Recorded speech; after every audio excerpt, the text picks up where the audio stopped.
सर्वांच्या पाठी परिचयात असलेला साधा सोपा पाचचरणी अभंग या सेवेसाठी आज आपण निवडलेले आहे. या अभंगाच्या माध्यमातून मनमत माऊली तुम्हाला उपदेश करतात आणि उपदेश करत असताना 3 गोष्टी महत्त्वाचे. पहिली गोष्ट उपदेश कुणी करावा, दुसरी महत्त्वाची गोष्ट उपदेश कुणाला करावा आणि तिसरी महत्त्वाची गोष्ट उपदेश कशाचा करावा. पहिल्या गोष्टीकडे आपण वळू. उपदेश कुणी करावा.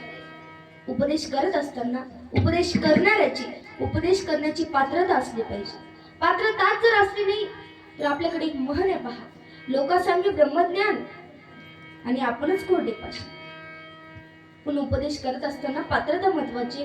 दुसरी महत्वाची गोष्ट उपदेश कुणाला करावा. उपदेश करत असताना अशा व्यक्तीला उपदेश करावा की त्याची ऐकण्याची योग्यता असावी लागते, नाहीतर नळी फुंकली सोनारी काही उपयोग होत नाही. मग काय करायचं, हे सप्ताह आहे आपल्या कल्याणाकरता. कीर्तने आपल्यामध्ये काहीतरी परिवर्तन घडत ह्याच्याकरता. मग काय करायचं तर या कीर्तनातून या सप्ताहातून काहीतरी आपल्याला आदर्श घ्यायचं. नक्की या सप्त्याचं हे आणि माझं मी कीर्तन केले म्हणून मला सार्थक वाटल्याशिवाय राहणार. मग काय करायचं तर जे ऐकलो ते ध्यानात धरायचं आणि त्याच पद्धतीने आपलं आचरण आपण सुरू ठेवायचं. आणि तिसरी महत्वाची गोष्ट उपदेश कशाचा करावा. उपदेश करत असताना अशा गोष्टीचा आपण उपदेश केला पाहिजे की जे उपदेश केल्यानंतर उपदेश करणाऱ्याचंही कल्याण व्हावं आणि उपदेश ऐकणाऱ्याचंही कल्याण व्हावं. कुणी करत नाही असा उपदेश, कुणी करत नाही, मात्र एक जण करतात, ते म्हणजे संत. संतांना आपण आपल्या संप्रदायाचा पाया मानतो. ज्या संतांनी शब्दाच्या बळावर भगवंताला जागृत केलं. बसवलिंग माने ब्रह्मजन निर्गुण. बसवलिंग माऊली मनमत माऊलीचा अधिकार सांगत असताना तुम्ही मला सांगतात, म्हणतात बाबा काय अधिकार होता श्री संत शिरोमणी मनमत माऊलींचा. एवढा अधिकार की निर्गुण असणाऱ्या ब्रह्मस्वरूपाला सगुण स्वरूपात आणण्याचं काम जर कोणी केलं असेल तर ते म्हणजे मनमत माऊलीने केलं. मग का केलं, कारण त्यांना अधिकार प्राप्त होता. कुणी दिली, संत शिरोमणी पदवी प्राप्त होती. कुणी दिली, पंढरपुराच्या साऱ्या संतांनी शिवतत्वाचा महिमा ऐकून दिली पदवी. संत शिरोमणी जुगाड जुजुरी जु दिली पदवी. संत शिरोमणी जुगाड जुजुरी जु. कुणी दिली, पंढरपुरातल्या संतांनी त्यांच्या मुखातून शिवतत्वाचा महिमा ऐकून त्यांना संत शिरोमणी या नावाची पदवी दिली. कारण त्यांना वाटलं या पदवीच्या योग्य जर कुणी असेल तर ते म्हणजे मनमत माऊली आहेत आणि त्यांना अधिकार प्राप्त झाला. आणि त्याच अधिकारवाणीनं आपल्याला माऊली सांगतात, म्हणतात बाबा हा जन्म काय आपल्याला पुन्हा पुन्हा मिळणार नाही. हा जन्म साधा सुद्धा जन्म आहे का. अनेक कष्ट, अनेक सह्यास, अनेक अट्टहास, अनेक पुण्य कर्म केल्यानंतर आपल्याला हा मनुष्य जन्म प्राप्त होतो, जो तुम्हाला प्राप्त झालेला आहे. मग मिळालेल्या जन्माचं करायचं काय, याचं काहीतरी आपण सार्थक केलं तरच या मिळालेल्या जन्माचं कल्याण आहे, नाही तर नाही. कारण या 84 लक्षाच्या फेऱ्यातून मुक्त होण्याचा केवळ हा मार्ग आहे. मग या मार्गाने आपल्याला चालायचं आणि या मार्गाने चालून आपल्याला मोक्षाची प्राप्ती करायची. कसे जन्म मिळाला पण कळाला नाही बरं का. जन्म मिळाला पण या जन्मामध्ये कोणता मार्ग सुविस्तर आहे आणि कोणत्या मार्गाचा त्याग करावा हे मात्र आपल्याला कळालं नाही. आणि कळून देण्यासाठीच मनमत माऊली सांगतात, मार्ग निका मार्ग निका मनमत मारी तसे हाका. नका जाऊ आडवाटे खोटे सर्व उपाय. आडमार्गाने जायचं नाही, दुप्पट मार्गाने निघा. निश्चित गंतव्यापर्यंत पोहोचल्याशिवाय राहणार नाही. आणि हाच मार्ग कुणी दाखवला, मनमत माऊलीने. निकाय म्हणले महाराज, निकदूध असतं माहिती का. निकदूध, निकदूध म्हणजे ज्या दुधात पाण्याचा एकही अंश नाही ते म्हणजे निकदूध. तेवढा पवित्र श्रेष्ठ हा परमार्थ आहे, हा मार्ग निकाय. मग काय करायचं, या मार्गाने आपल्याला चालायचं. या मार्गाने चालणाऱ्या व्यक्तीचं जीवाचं काय होईल, कसं होईल, अभंगाचं पहिलं चरण. Yeah.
जन्म आली तू करीबा स्वहित दारा पुत्रवित नाही कामा.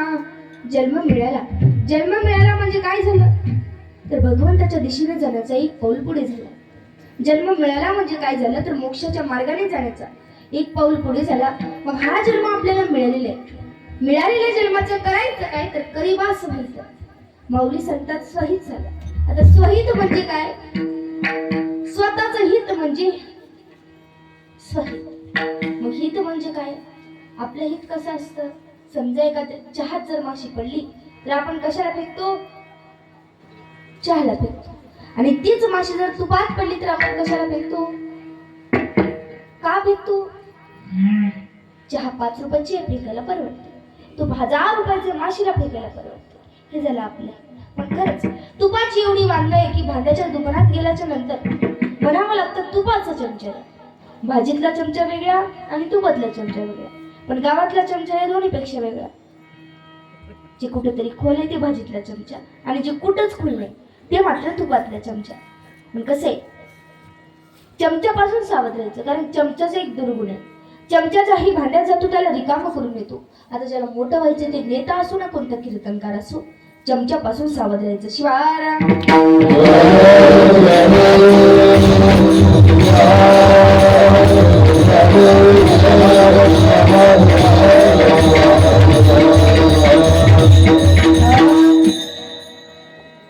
आणि हे हित खरं नाहीये. हित म्हणजे काय, स्वतःच्या धर्माचे आचरण म्हणजे हित आहे. स्वतःच्या धर्माची विचारसरणी म्हणजे हित आहे. आणि हे विचारसरणी अंगीकृत करणं म्हणजे हित आहे. पण आपल्याला आपल्या हिताची चिंताच नाही. आज जर हिताची चिंता असली असती तर आज प्रत्येक माणूस लिहिलेल्या अभंगाचं चिंतन मनन केलं असतं, परमरहस्य ग्रंथाचं पारायण केलं असतं, भगवंताचं नाव हे आवडीने घेतलं असतं. पण आपल्याला आपल्या हिताची चिंताच नाही.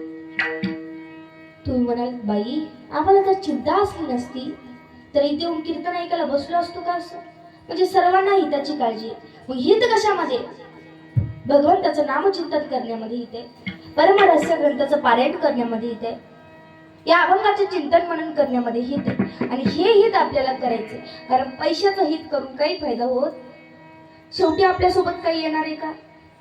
दारा पुत्र वित नाही कामा. दारा म्हणजे कोण, अप्पा दारा म्हणजे कोण, जी तुम्हाला दारीत उभी करते. कोणाचा अधिकार आहे, बायको, मालकीन बाई, पत्नी, जी आपण म्हणतो दारा. दारीपासून प्राप्त होणारा पुत्र आणि त्या दोघांकरिता लागणारा वित्त. वित्त म्हणजे पैसा. संत सांगतात नाही कामा. हे काही कामाला येणारं साधन का नाही, कारण आपल्या जन्माच्या अगोदर हेच होतं का आपल्यासोबत, काहीच नव्हतं. मात्र एक साधन होतं, ते म्हणजे जन्माआधी लिंग गर्भासी धारण. शिव पंचानन सखजाचा. शिवार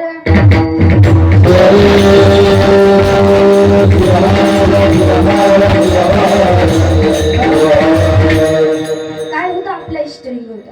आणि मृत्यूच्या नंतरही येणार आहे ते म्हणजे आपण केलेले कर्म आणि आपला इष्टलिंग. म्हणून कर्म हे चांगले केले पाहिजे.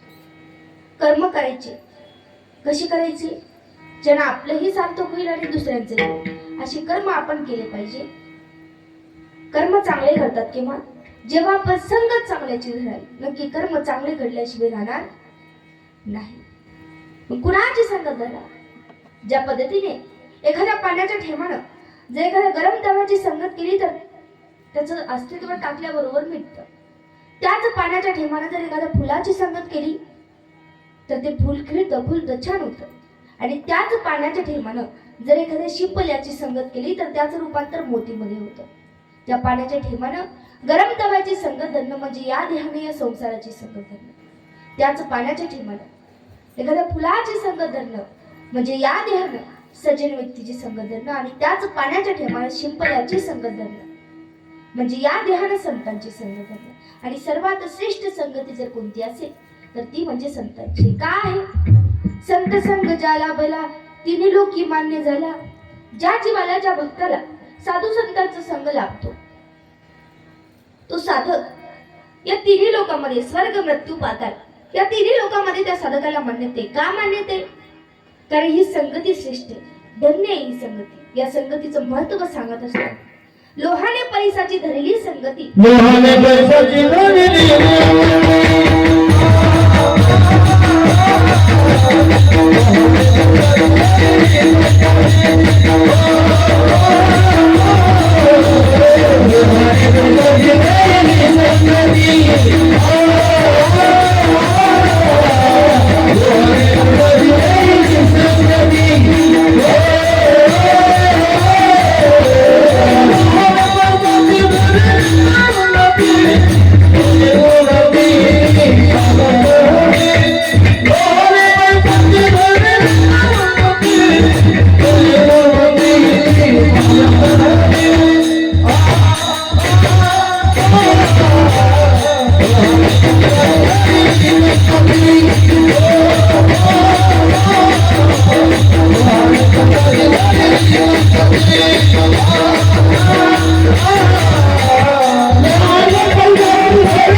लोखंडाचं सोनं होतं. पण या लोखंडाने एकच करावं, त्या परिसरूपी संतांच्या सानिध्यामध्ये जाऊन आपल्याला आपल्या जीवनाचं सोनं करून घ्यायचं. आणि सोनं होण्याचं म्हणजे काय झालं? या देहाचं स्वहित झालं. आणि हे स्वहित आपल्याला या जन्मामध्ये येऊन करायचे. हे संत सांगतात बरं का. कारण याशिवाय दुसरा मार्ग नाही. या जन्मात जर आपण स्वहित करू शकला नाही तर पुन्हा त्या 84 लक्ष जन्माच्या फेऱ्यामध्ये अडकायचंच आहे. आणि त्यातून मुक्त होण्याचा केवळ हा मार्ग आहे. मग संगत चांगल्याची धरली पाहिजे. साधू संतांची संगत धरा. का धरा? असंच एक संत हे रस्त्याने चालत होते. चालत असताना त्यांना एका कुंभाराचं घर दिसलं. ते त्या कुंभाराजवळ म्हणले, बाबा मला एक मडकं दे, मला पाणी प्यायचं आणि त्या मडकाने मी पाणी पी. तेवढ्यात त्यांना एक मडकं दिसलं. ते बाजूला होतं. ते संत म्हणले, हे मडकं कितीला? तो कुंभार म्हणाला, हे जे तुम्ही मडकं उचलला त्याला काय खालून छेद आहे, म्हणून तुम्ही एक काम करा, दुसरं मडकं घ्या. मला पैसे नकोय पण तुम्ही दुसरं मडकं घ्या. संत म्हणाले, मला पाहिजे तर हेच मडकं पाहिजे, नाहीतर मी चाललो. कुंभार म्हणाला, तुम्ही घेऊन जा, मला पैसे नकोय. त्या संतांनी ते मडकं उचललं आणि निघाले नदीच्या काठीवर. त्या मडक्याला पाण्याने भरलं आणि खालून हात धरलं. त्याला दोरीनं बांधलं आणि ते मडकं शिवलिंगावर नेऊन ठेवलं. कुंभाराच्या ज्यावेळेस सानिध्यामध्ये होतं मडकं, त्यावेळेस त्याची किंमत हे 1 रुपया नव्हती. ह्याला फुकट जरी कोणी घेऊन जा म्हणलं तर घेऊन जात नाही, अशी किंमत त्याची होती. आणि ज्या वेळेस त्याला संतांची संगती लाभली, आज त्याच मडक्याची आपण पूजा करतो. मग काय संतांच्या सानिध्यामध्ये येऊन त्याची किंमत वाढते. मग आपल्याला जर आपली किंमत वाढवायची असेल, आपल्या जीवनाचा जर उद्धार करायचा असेल, तर काय केलं पाहिजे? ही संगती धरली पाहिजे. नक्की उद्धार झाल्याशिवाय राहणार नाही. कारण या जन्मामध्ये काही कामाला येत नाही बरं का. संत सांगतात हे बायको लेकरं काहीच कामाची नाही. का कामाची नाही? तर एक विनोद सांगते बरं का. एक आजीबाई, तिचा नवरा गेला, वैकुंठवासी झाला. ती आजीबाई त्याचा हात धरूनच होती. एवढं प्रेम त्यांचं होतं. एवढं रडली बिचारी, एवढं रडली. लेकी आल्या बघायला. ते म्हणले, आई आता बस झालं रडणं. गेलेला कोणी येतं का? नाही येत. आता बस झालं रडणं, तू काय रडू नको आता बस, नाही तर तू बेशुद्ध पडशील. एवढी रडली म्हातारी. बघणाऱ्यांच्या मनात प्रश्न आला, अरे बाबा मेल्यावर एवढी रडली, तर मरण येण्याच्या आधी किती प्रेम असेल हिचं याच्यावर. लोक विचार करू लागले. बघता बघता एक दिवस परतला. आता मातीची वेळ आली. मड्याला डोलीत बसवलं. लेक्या म्हणू लागला, आई सरक आता तर वारा घालू दे. नको म्हणली, मीच वारा घालणार म्हणली. आणि ती हात धरूनच होता बरं का. उजवा हात म्हातारीच्या हातातच होता, धरूनच होता. झालं असं, त्या खड्ड्यात म्हाताऱ्याला नेऊन बसवलं. वरून माती टाकायला सुरू केली. माती इथपर्यंत आली, पण म्हातारी काय म्हाताऱ्याचा हातच सोडत. का सोडणार ते पण सांगते. त्याच्या हातामध्ये होती सोन्याची अंगठी, आणि ती होती म्हातारीची, म्हणून एवढं रडत होती म्हातारी. कसे आपण गेल्याच्या नंतर सगळे आपले भूषण काढून घेतात आणि उगाच जगाला रडवून दाखवतात. गेली भूषणे करुणी, गेली भूषणे करुणी,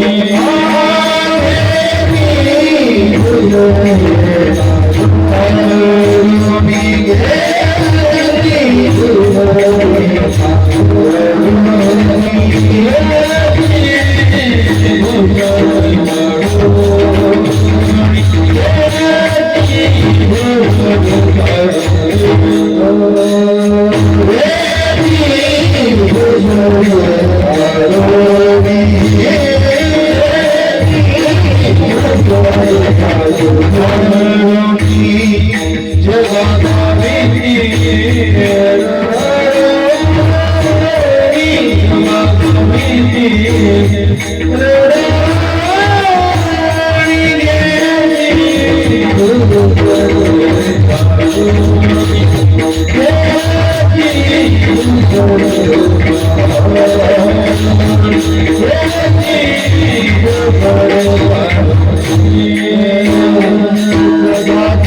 गेली भूषणे काढून जगात दाबी ती रडली. आपलं जे अंगावर आहे सोनं नाणं हे सगळं काढून घेतात आणि जगाला उगं वरवर रडण्यासारखं दाखवतात.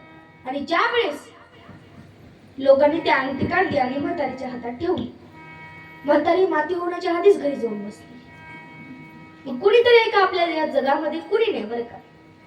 म्हातारी येईल, लईच जर जीव लावणारी असेल तर कुठपर्यंत येईल? लईत लई खड्ड्यापर्यंत. याच्या पुढे कोणी येणार आहे का? नाही. कोण येणार आहे पुढं? ते म्हणजे आपला इष्टलिंग. मग आपण इष्टलिंगाची मन लावून पूजा केली पाहिजे, अर्चना केली पाहिजे. नक्की त्याचं फळ आपल्याला मिळाल्याशिवाय राहणार. महादेव प्रभू आपल्याला सांगतात, महादेव म्हणे कोटी उपकार करस्थळी शंकर ठेवे. महादेव प्रभूंचे उपकार आहेत. महादेव प्रभू सांगतात संतांचे उपकार आहेत. का उपकार आहेत? कारण आपल्या करस्थळावर त्यांनी स्वतः भगवान शंकर ठेवलं, विराजमान झाले म्हणून त्यांचे उपकार आहेत. मग काय करायचं? या इष्टलिंगाची आपण दररोज पूजा केली पाहिजे. नक्की त्याचं फळ आपल्याला मिळाल्याशिवाय राहणार नाही. आणि बरोबर पूजा करून काही फायदा नाही बरं का. मनापासून पूजा करा.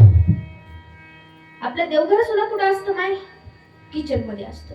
असंच एक भक्त हा पूजा करण्याच्या अगोदर आपल्या पत्नीला म्हणतो, अगं तू एक ग्लासभर दूध गरम करून किचन वाट्यावर प्लेट झाकून ठेव.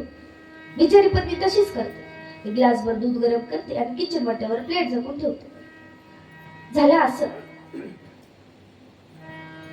ती पत्नी दूध गरम केलं, किचन वाट्यावर ठेवलं, थोडस शेजारणीकडे. आता शेजारणीकडे गेल्यावर बाया लवकर येतात का? तशीच ती पण रमली. झालं असं, त्या दुधाजवळ हळूच एक मांजर आलं.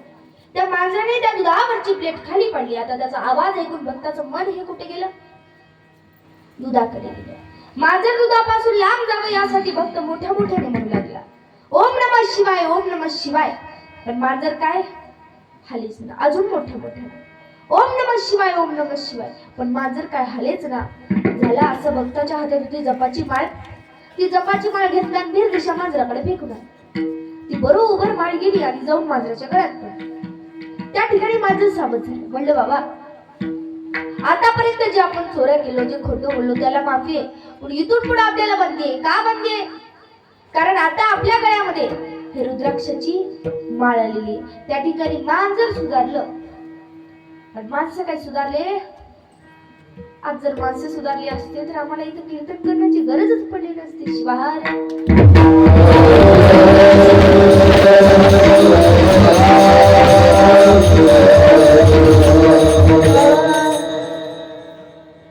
तुम्ही म्हणाल पुरुष मंडळ, तुम्ही तर सांगता बायको लेकर हे कामाला येत नाही. मग आम्ही तर केलात ना बायका. एक एक केला, काय जणांतर दोन दोन केल्या. साधलं बाबा तुमचं. आता एक भेटायला सुद्धा अवघड आहे. मग बायका केलेला नाही काय करावं? तर अभंगाचं दुसरं चरण.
निष्काम होऊन शिवनाम उच्चारी दरोनी अंतरी दृढ प्रेम केलं ना बायका बायका केलेलं आणि काय करावं. तर अभंगाच्या दुसऱ्या चरणात माऊली सांगतात काम थोडं बाजूला सरा आणि निष्काम हो. आणि निष्काम होऊन काय केलं पाहिजे तर भगवंताचं नाम शिवनाम हे आपल्याला घ्यायचं. शिवनाम उच्चारायचं. बरं का नाम घ्या. काय कशामुळे घ्यावं संत सांगतात म्हणतात बाबा वेद वाचू नका रुद्र म्हणू नका पंचाक्षरी जपू नका निदान शिव तरी म्हणा. आपल्या अंगणात येणारी चिमणी सहजपणे चिवचिवच्या रूपात शिव म्हणते. पण आपण मात्र सकाळी उठल्याबरोबर काय म्हणतो माय चहा चहा म्हणतो. आता चहा चहा म्हणणारी आपण श्रेष्ठ का चिवचिव म्हणणारी चिमणी चिमणी. आणि असं म्हटलं जातं या विश्वामध्ये सर्वात श्रेष्ठ जन्म जर कोणता असेल तर या मनुष्याच आहे. पण या मनुष्याला एवढं सुद्धा कळत नाही काय करावं आणि काय नको. गळ्यामध्ये इष्टलिंग धारण करावा. का करावा गळ्यामध्ये इष्टलिंग धारण केल्याने शरीर शुद्ध होतं. भगवंताचं नाम जपल्याने वाणी शुद्ध होते आणि संसार चिंतनामुळं अपवित्र झालेले मन हे ईश्वर चिंतनामुळे पवित्र होतं. म्हणून प्रत्येक वेळी शिवारवत असताना सर्वांनी टाळी वाजून भजन केलंच पाहिजे. बोला शिवार.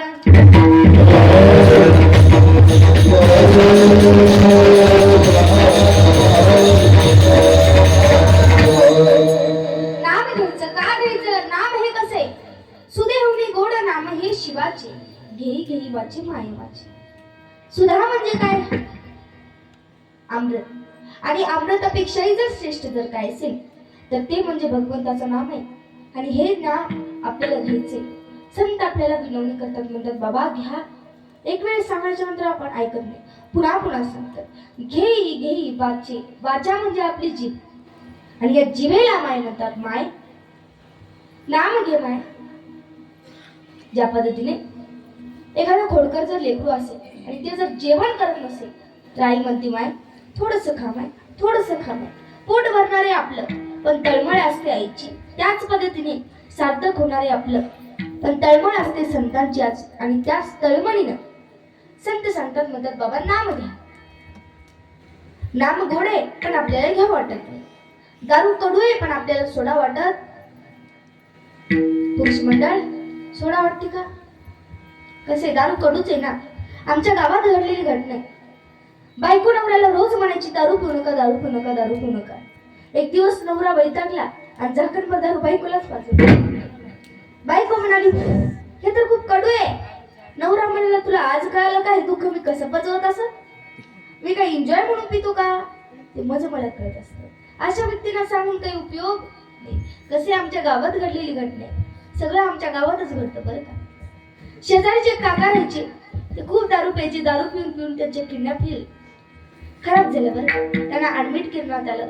ते भेटायला गेले की मला काय काका एवढं सुंदर परमेश्वरानं आयुष्य दिलं आणि ते तुम्ही व्यसन करून माया घालता. ते म्हणले बाई काही पण बोलू नको मी दारू ब्रँडेड पित होतो. या किडनीतच काहीतरी फॉल्ट आला असेल. अशा व्यक्तींना सांगून काही उपयोग होत नाही. पण या दारूच्या ऐवजी जर आपण नाम घ्यावं तर नक्की आपलं कल्याण झाल्याशिवाय राहणार नाही. पण कसे विषय विषयाचा परिपाडू, गोड परमार्थ लागे कडू, आणि कडू विषय तो गोडू जीवाशी झाला. जे गोड आहे ते आपल्याला घ्या वाटत नाही, आणि जे कडू आहे ते आपण घेतल्याशिवाय राहत.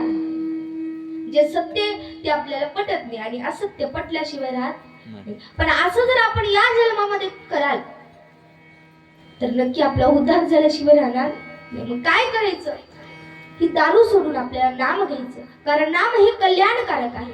हे जर नाम आपण घेतलं तर नक्की आपलं सार्थक झाल्याशिवाय राहणार नाही. या परमार्थातच आपलं सुख आहे. संसारामध्ये काय आपलं सुख नाही. संसार हे धन्य आहे, पण कुणाचा?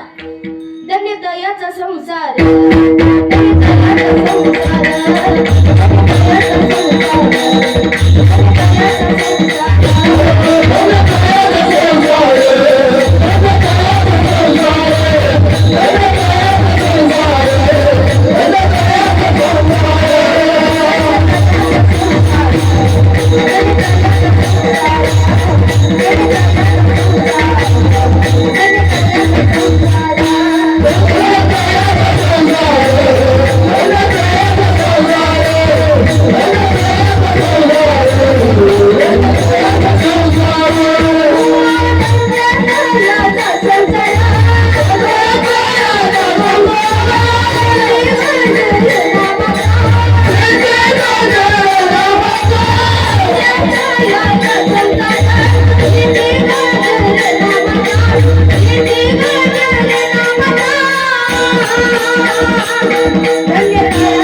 आपला संसार कसा? ज्याची गजर भांडणाचा सतत भांडण.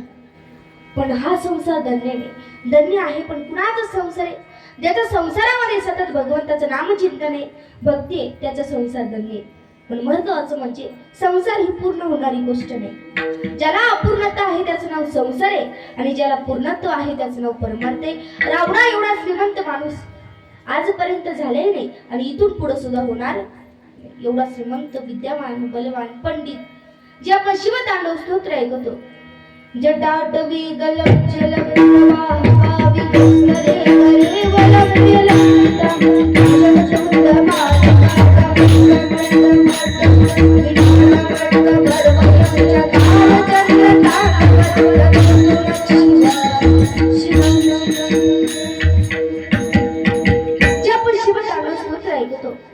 त्याचा निर्माता, त्याचा रचना रावणच होता. एवढा पंडित, विद्वान, बलवान, सामर्थ्य म्हणावं तर सगळे देव रावणाच्या बंदिशात होते. परिवार म्हणावा तो काय लहान होता. किती हजार बायका होत्या पा? कोण सांगेल? 80,000 बायका होत्या. पण आपली एकच पुढे पुढे करते. 80,000 होत्या. सामर्थ्यवान होता, बलवान होता, विद्यावान होता. त्याच्या संसारातील 3 इच्छा होत्या. पहिली इच्छा होती स्वर्गात जाण्यासाठी शिडी लावावी. दुसरी इच्छा होती समुद्राचं पाणी गोड करावं, आणि तिसरी इच्छा होती सोन्याला सुगंध लावा. एवढा श्रीमंत, विद्वान, बलवान रावण गेला. पण आजपर्यंत न स्वर्गात जाण्यासाठी शिडी आहे, न समुद्राचं पाणी गोड आहे, न सोन्याला सुगंध. सांगायचं तात्पर्य एवढंच आहे की संसार ही पूर्ण होणारी गोष्ट नाही. रावणासारख्याकडून संसार पूर्ण झाला नाही, मग आपल्याकडून इच्छाच ठेवायची नाही.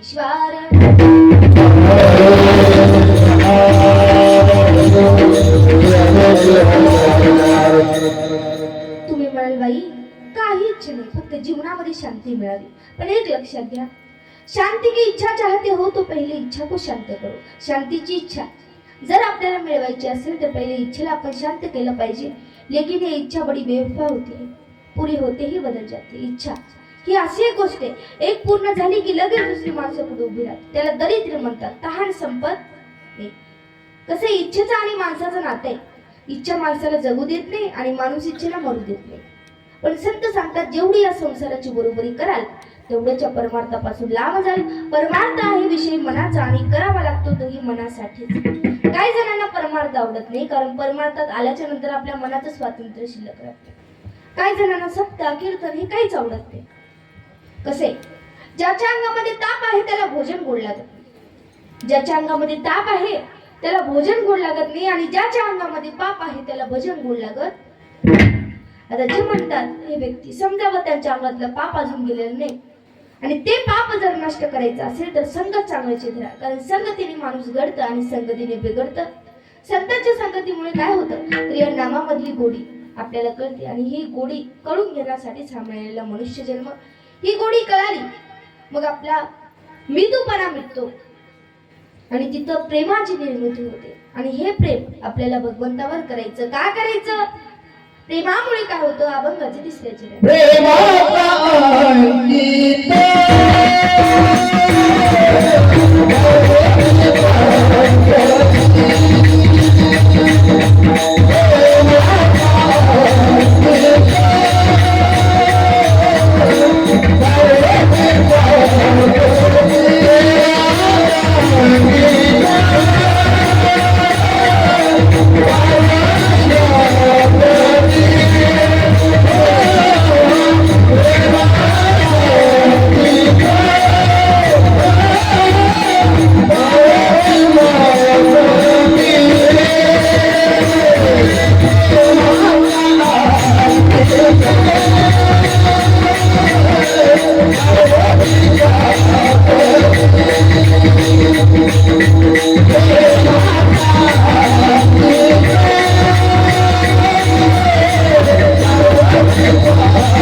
प्रेमाचा अंकित पार्वतीचा पती न सोडी संगती प्रेमळाची. माऊली अभंगाच्या तिसऱ्या चरणामध्ये सांगतात हे प्रेम आपल्याला भगवंतावर करायचं. का करायचं? कारण प्रेम केल्यामुळे काय होतं तर भगवंत हा आपलासा होतो. भगवंताला आपल्याला जिंकून घेता येतं, भगवंताला मिळवून घेता येतं, अंकित करून घेता येतं. मग काय करायचं? हे प्रेम आपल्याला भगवंतावर करायचं. या ठिकाणी पार्वतीचा पती म्हटलेलं आहे. कशामुळे म्हटलं असेल? कारण भगवान शिवाच्या ठाई प्रेम ही भावना नाही, तिथं वैराग्य आहे. जोपर्यंत माता पार्वती व भगवान शंकराचा संयोग होत नाही तोपर्यंत प्रेम ही भावना निर्माण होत नाही. मग आपल्याला काय करायचं? अत्यंत दृढ प्रेम हे भगवंतावर करायचं. कारण भगवंत हा प्रेमळाची संगत कधीही सोडत नाही. मग एक वेळेस आपण वरात करू, प्रेमाने भगवंताचं भजन करू. बोला शंकर उमा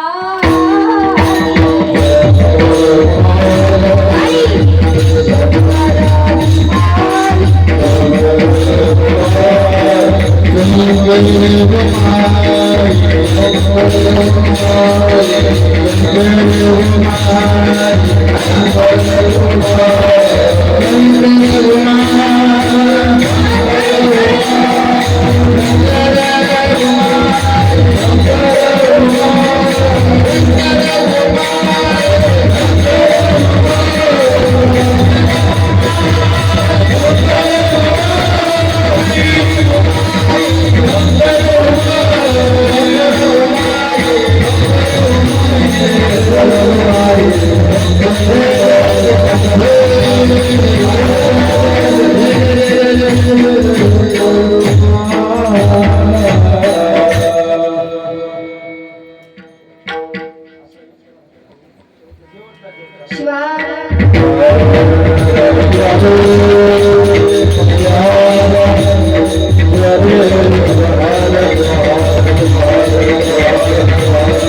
अभंगाच्या पूर्वार्धामध्ये माऊली सांगतात, जन्म आली तू करीब स्वहित, दारा पुत्र वित्त नाही कामा.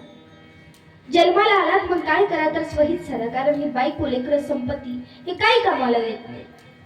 मग केलेल्याने काय करावं तर निष्काम होऊन शिवणा मोच्चारी, निष्काम हो आणि शिवणा मोच्चारा. आणि तेही अंतकरणात धरून अंतरी दृढ प्रेम, अंतकरणात प्रेम ठेवून उच्चारा. का उच्चारा? प्रेमाने काय होतं तर भगवंत हा आपलासा होतो. आपण भगवंताचे मित्र बनू शकतो प्रेमामुळे. संसारातल्या प्रेमाला प्रीती म्हणतात, जे आपण करतो आईवर, बाबावर, बहीण भावावर जे प्रेम करतो त्याला प्रीती म्हणतात. आणि परमार्थातल्या प्रेमाला भक्ती म्हणतात. जे आपण करतो पण आपल्यामध्ये दृढ प्रेम नाही आणि संतांमध्ये दृढ प्रेम होतं, म्हणून त्यांनी भगवंताला जागृत केलं होतं. मग आपल्याला जर भगवंताला मिळवून घ्यायचं असेल तर अंतकरणात अत्यंत दृढ प्रेम लागतं. आणि महत्वाचं म्हणजे आपण शिवहार होत असताना, शंकरुबाई होत असताना, कोणतेही भजन होत असताना टाळी ही वाजवलीच पाहिजे. का वाजवावी? ज्याची खावी पोळी त्याची वाजवावी टाळी. ओ मनमत माऊलींनी एवढी सुंदर विवेकाची पोळी आपल्याला या अभंगाच्या माध्यमातून दिलेली आहे. आपण ते ग्रहण करत आहोत. आपण जे घरी पोळ्या खातो ते सकाळी खाल्लं तर दुपारपर्यंत पचन होतील बरं का. पण ही जी विवेकाची पोळी आहे ते कधीही संपणारी. आणि ही विवेकाची पोळी आपण या अभंगाच्या माध्यमातून, या ज्ञानाच्या माध्यमातून खातो. मग आपण टाळीही वाजवली पाहिजे, त्या भगवंताचं गुणगानही आपण गायलं पाहिजे. आणि महत्वाचं म्हणजे आपल्यामध्ये अहंकार कोणत्याच गोष्टीचा करायचा नाही. का म्हणते? असं एका वेळेस पृथ्वी मातेला अहंकार आला होता. ते म्हणू लागले मै बडी मै बडी. त्यावेळेस तिथे शेषनाग प्रगट झाले. म्हणाले बाबा तू काय की बडी, तू मेरी माथे पे खडी. तू कोणती मोठी आहेस? तू तर माझ्या मस्तकावर आहेस. मग त्या ठिकाणी भगवान शंकर प्रगट झाले. शेषनाग म्हणू लागले मै बडा. त्यावेळेस भगवान शंकर प्रगट झाले. म्हणू लागले तू काय का बडा, तू मेरे गले में पडा. भगवान शंकराच्या गळ्यामध्ये हे शेषनाग आहे. मग त्यावेळेस आता भगवान शंकराला अहंकार आला. ते म्हणू लागले मै बडा. त्यावेळेस रावण आला. म्हणाला तू काहे का बडा, तेरा कैलास पर्वतही मैंने उखाडा. कसे? रावणाने आत्मलिंग तर घेतलंच पण कैलास पर्वतही नष्ट केला. आता रावणाला वाटलं मीच मोठा आहे सर्वात. रावण म्हणू लागला मै बडा. आता मीच मोठा आहे सर्वात. आणि त्यावेळेस तिथे रामप्रभू प्रगट झाले. म्हणाले तू काहे का वडा, तू मेरे एक बाण से उडा. रामाच्या एका बाणाने रावणाचा वध झाला बरं का. त्या ठिकाणी रामप्रभूला अहंकार आला. ते म्हणू लागले मै बडा. त्यावेळेस तिथं हनुमानजी प्रगट झाले. म्हणाले बाबा तू काहे का बडा. श्रीराम जानकी बैठे मेरे सीने.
त्या ठिकाणी हनुमानजी प्रगट झाले, म्हणाले तू काही का पडा, तू मेरे हृदय में पडा.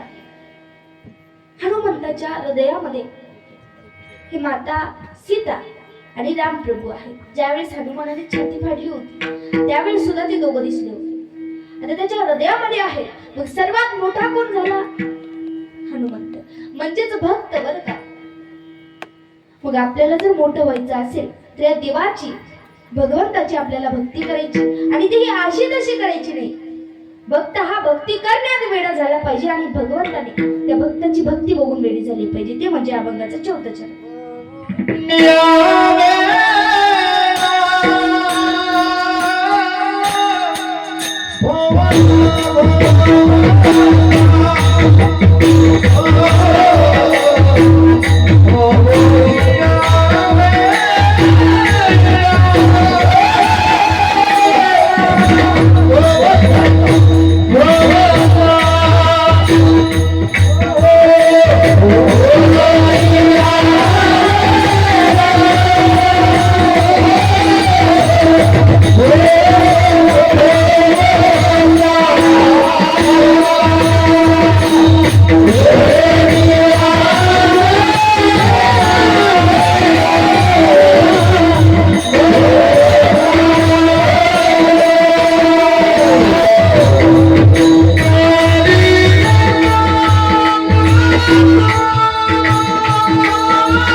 भोगता करी न सांगता काजदाची. आपली एवढी दृढ भक्ती असली पाहिजे की भगवंत हा आपल्या भोवती वेडा झाला पाहिजे बरं का. आणि हे मनमत माऊली अभंगाच्या 14 चरणात सांगतात. म्हणतात बाबा भगवंताची भक्ती करा, एवढी दृढ भक्ती करा, एवढं नामचिंतन करा की भगवंत हा आपलासा झाला पाहिजे, आपल्या भोवती वेडा झाला पाहिजे. का केला पाहिजे?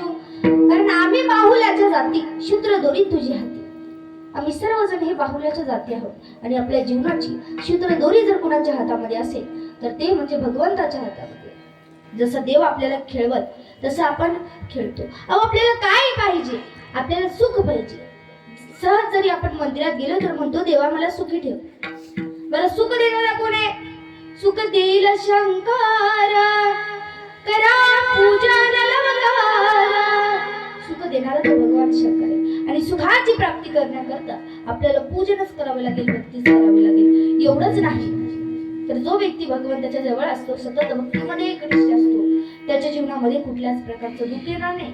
आणि जो व्यक्ती भगवंतापासून लांब आहे नक्की त्याच्या जीवनामध्ये दुःख आल्याशिवाय राहणार नाही. असं एकीकडे शिवदास माऊली एका अभंगाच्या माध्यमातून देवाकडे मागतात. इतुके देगा तू आम्हा मग सुखे घाली जन्मा. देवा तुला जर मला जन्माला घालायचं असेल तर सुखामध्ये घाल आणि आयुष्यभर सुखामध्ये ठेव. आणि हे काय शक्य नाही, कारण सुख आणि दुःख हे द्वंद्व आहे. जिथं सुख राहणार तिथं दुःख आल्याशिवाय राहणार नाही आणि जिथं दुःख राहणार तिथं सुख आल्याशिवाय राहणार. ज्या पद्धतीने तहान आणि भूक हे द्वंद्व, जन्म आणि मृत्यू हे द्वंद्व, त्याच पद्धतीने सुख आणि दुःख हे द्वंद्व. जिथं सुख राहणार तिथं दुःख आल्याशिवाय राहणार नाही. आणि लगेच एकीकडं अक्का महादेवी माता हे भगवंताकडे मागतात. पश्चाताप दे देवा जेणे घडो तुझी सेवा. मला पश्चाताप दे, दुःख दे, एवढं दुःख दे, एवढं दुःख दे, एवढं दुःख दे. खायला अन्न सुद्धा मिळू देऊ नको. जरी एखाद्याने दिलं, जरी एखाद्याने दान धर्म केलं तेव्हा त्या झोळीतपणाच्या अगोदर रस्त्यावर पडू दे. त्या रस्त्यावरचा मी उचलण्या अगोदर एखादं पुत्र खाऊ दे. एवढं दुःख अक्का महादेवी माताने मागितलं. का मागितलं असेल? कारण सुखामध्ये आपल्याला भगवंताची आठवण येत नाही आणि दुःखामध्ये कर म्हणण्याची गरज सुद्धा लागत नाही. मग आपल्याला दुःख नकोय, सुखच हवे. मग आधीपासून आपण सावध झालं पाहिजे आणि सावध होऊन जागृत होऊन आपल्याला काय करायचं तर शिवनाम आपल्या मुखातून आपण उच्चारायचं. कारण हा जन्म श्रेष्ठ जन्म आहे आणि या जन्मामध्ये सर्वात श्रेष्ठ जर काय असेल तर ते म्हणजे संस्कार आहे. आपले संस्कार असतात पण कसे असतात नाही. एक वर्षाचं मूल असतं असं कपड्यात गुंडाळलेलं आणि त्याची मान त्याच्यासोबत खेळते.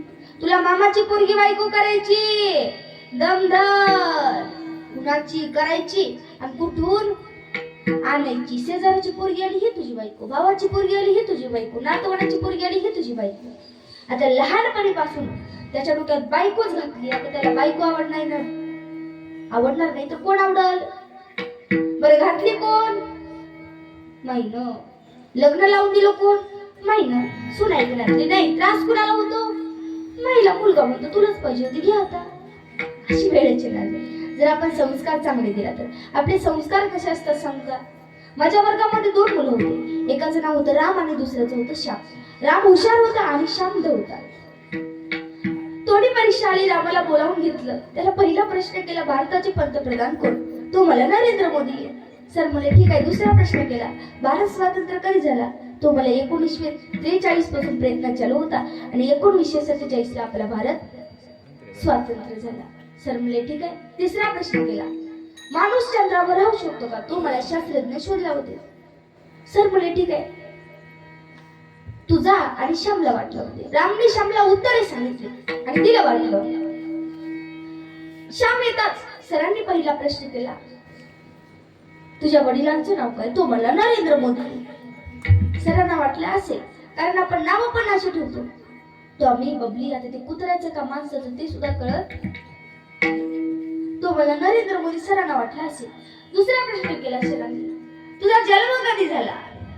तो मला 1943 पासून प्रयत्न चालू होता आणि 1947 ला माझा जन्म झाला. सर म्हणे तू काय येडा बिडा आहेस का काय? तो मला शास्त्रज्ञ शोधला होते. शिवारा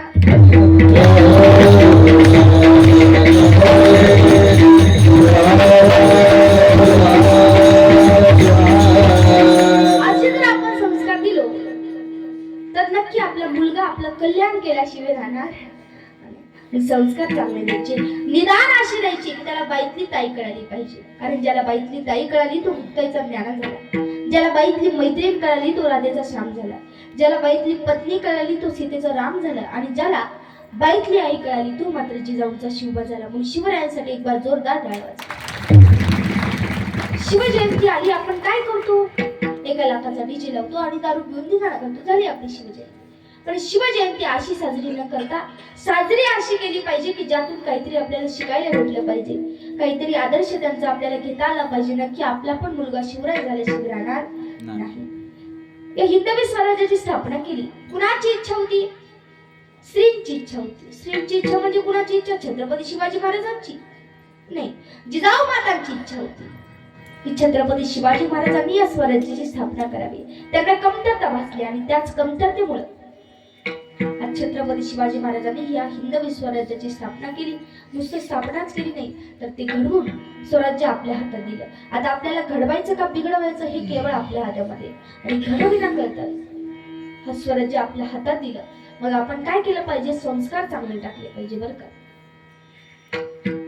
अनेक राजे होऊन गेलो, कोणत्याच राजाची आपण आरती करत नाही, कोणत्या राजाची जयंती साजरी करत नाही. मात्र एक राजाची करतो, ते म्हणजे छत्रपती शिवाजी महाराज. अनेक राजे होऊन गेले, कोणता राजा आपल्याला काय दिला हे सांगता येत नाही, पण त्या छत्रपती शिवाजी महाराजांनी आपल्याला स्वराज्य देऊन गेलं हे विसरता कामा नाही. आपण विसरायचं नाही. शिवजयंती आली, आपण म्हणतो राजे तुम्ही पुन्हा जन्माला. राजे जन्माला आले नव्हते, तर जिजाऊ मातांनी त्यांना घडवलं होतं. आपल्या पण जिजाऊ जर तसे निघाले तर नक्की शिवराय सुद्धा घडल्याशिवाय राहणार नाही. म्हणून माझ्या जिजाऊंना विनंती आहे की संस्कार मुलांवर चांगले द्या. आणि त्या संस्काराने मुलाला कळतं की हे मार्ग चांगले, श्रेय आणि प्रेय मार्ग असतो बरं का. प्रेय मार्गाने आपल्याला जायचं नाही तर श्रेय मार्गाने जायचं. प्रेय मार्ग म्हणजे बिना लगामीचा घोडा आहे आणि श्रेय मार्ग म्हणजे ज्याला लगाम आहे तो घोडा बरं का. आपण जर बिना लगामीच्या घोड्यावर बसलो तर रामाची भेट होईल की यमाची? नक्की यमाची भेट झाल्याशिवाय राहणार नाही. यमाची जरी नाही झाली तर निश्चित डॉक्टरची तर नक्कीच होईल बरं का. मग आपल्याला काय करायचं? या श्रेय मार्गाने आपल्याला चालायचं. नक्की आपल्या जीवनाचा उद्धार झाल्याशिवाय राहणार नाही. आणि या श्रेय मार्गाने चालत असताना आपला मितूपणा जातो, अहंकार जातो, हृदयामध्ये प्रेम निर्माण होतं आणि याच प्रेमाचा भुकेला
मन्मथ म्हणे देव प्रेमाचा भोगेला आणि तो कुणाला ना डोबेची.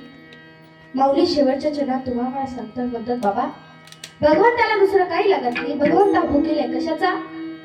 प्रेमाचा भोगेलाय. आणि हे प्रेम आपल्याला भगवंतावर करायचं. आणि महत्वाचं म्हणजे या सप्ताहामध्ये आपल्याला जेवढं घडेल तेवढं आपण दान केलेलं पाहिजे. कारण सर्वात श्रेष्ठ दान हे अन्नदान आहे बरं का. असं जेव्हा भक्ताने देवाला प्रश्न विचारला, म्हणलं देवा वजन वाढल्याने काय करा? भगवंत हे खूप सुंदर उत्तर दिले. म्हणलं बाबा शरीराचं वाढलं तर व्यायाम कर. काय?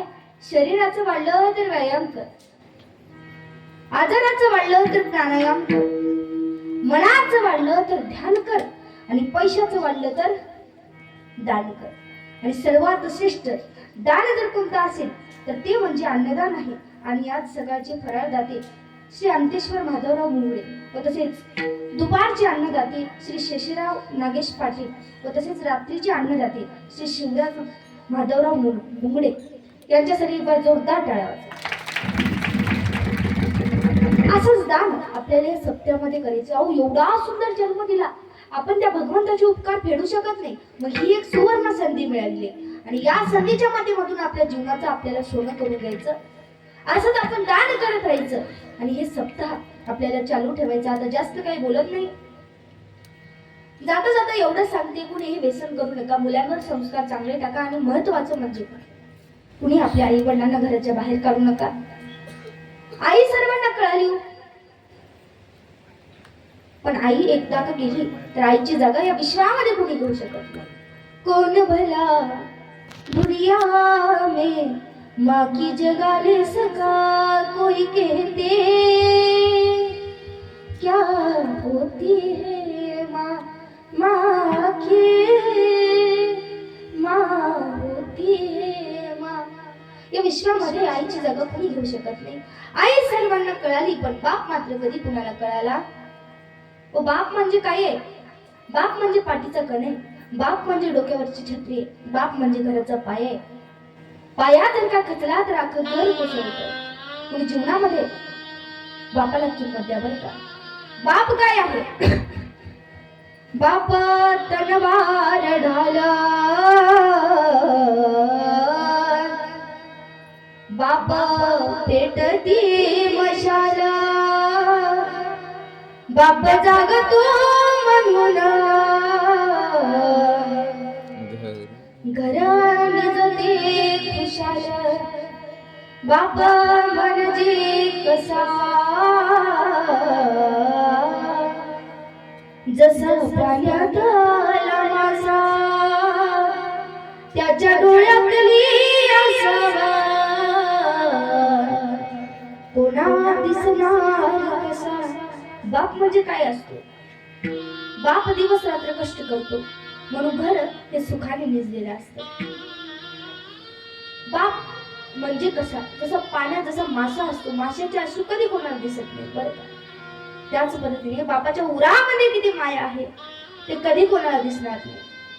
उरामध्ये माया त्याच्या काळ्या मेघाने दाखविना कधी कुणा डोळ्यातलं पाणी. जिजू जिजू संसाराचा गाडा हाकला वटामध्ये हसू जरी कणावाकला. गडीभर थांब जरा ऐक त्याची धापर लई अवघड हाय गड्या उमगाया वापर उमगाया वापर लई अवघड हाय गड्या उमगाया वापर उमगाया वापर. उरामध्ये माया त्याच्या काळ्या मेघाने दाखविना कधी कुणा डोळ्यातलं पाणी. जिजू जिजू संसाराचा गाडा हाकला वटामध्ये हसू जरी कणावाकला.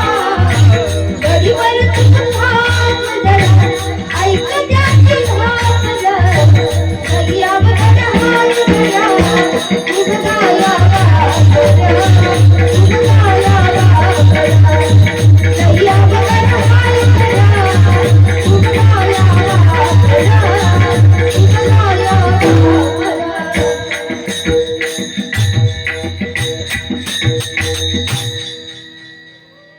बापाच्या उरामध्ये किती माया आहे हे आता आपल्याला कळणार नाही ज्या दिवशी आपला बाप गेला. आई वडील ज्या दिवशी गेले त्या दिवशी आपल्याला किंमत कळते. माझं जर काही चुकलं असेल तर तुमची मुलगी म्हणून मला माफ करा.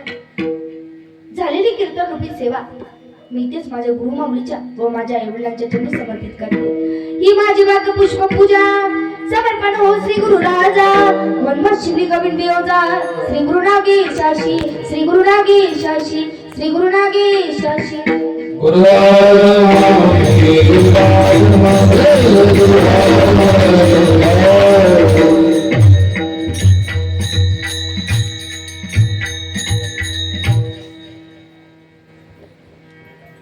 महिला भजनी मंडळ तळखेल.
अधिक कोणाला नाटोपीची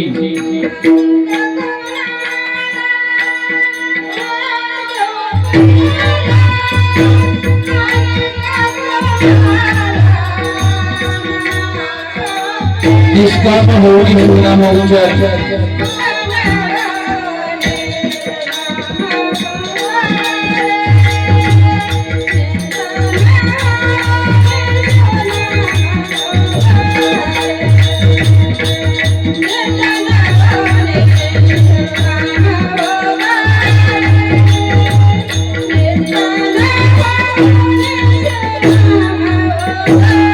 आणि कोणाला नाटोपीची आणि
नमस्कार देखील हनुमान दादाला मुलीकडे.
आज सकाळची फराळाचे अन्नदाते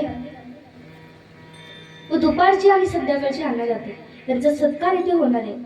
मी ज्यांचं नाव घेईल त्यांनी इथं यावं. श्री अंतेश्वर माधवराव मुंगडे, आहेत का? नाही. श्री शेषराव नागेश पाटील व तसेच श्री शिवराज माधवराव मुंगडे यांना विनंती आहे यांनी स्टेजकडे यावं.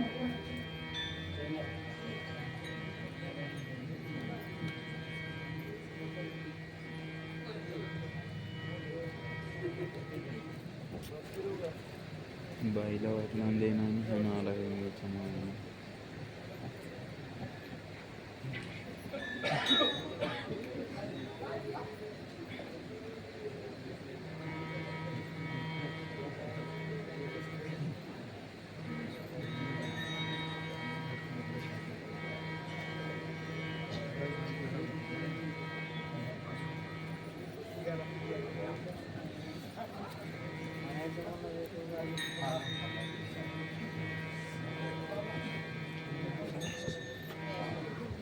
डॅडी तिकडून जा.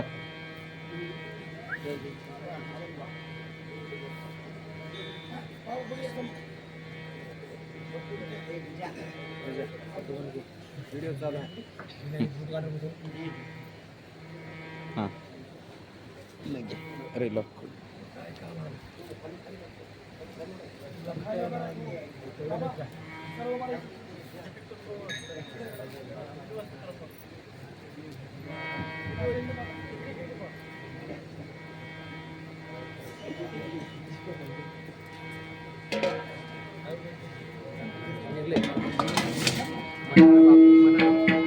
जय सात जय जय सात